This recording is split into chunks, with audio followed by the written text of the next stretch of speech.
All right. Thank you very much. I didn't actually prepare a speech, but I was invited very generously by the gentleman behind me. And this is my dog, Waffles, if you've never met her before. Comrade Waffles.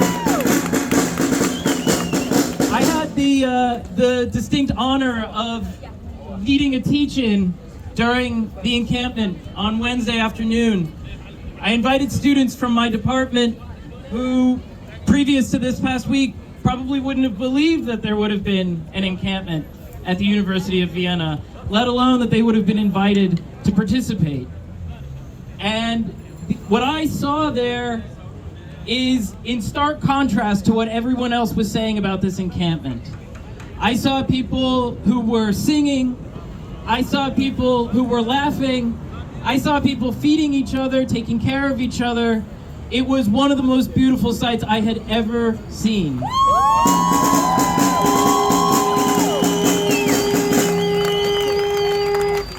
I won't say much more than the fact that when I was leading this teach-in, I was conveying to students that this is a moment that inherits a very long legacy of global and international solidarity and struggle against Israeli apartheid and for Palestinian liberation, and that the students who were sitting there were the inheritors of that legacy, and they were doing a beautiful job carrying on that legacy.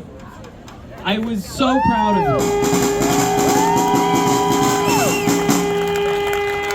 History will remember them very fondly, and for those of you who may have been suspicious of it, may not have felt very comfortable participating, let me assure you that it was not what the media portrayed it to be.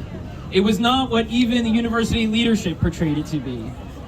What everyone was doing there was something that people have been doing for over half a century for the Palestinian cause. They've been learning, they've been debating, they've been critiquing, they've been working together, and they've been trying to represent this cause and deliver it to an international audience. And it's a shame, it's a disgrace actually, that the University of Vienna decided to distance itself from this movement. I'm reminded of the fact that 2 years ago, students were demonstrating against climate change inside of a lecture hall. This was also a very just and very good cause. Does anyone know whether or not the university decided to intervene on this occupation? The answer is no. The students occupied a lecture hall for 2.5 months. Their demands, arguably, were very similar to the ones that we had this week.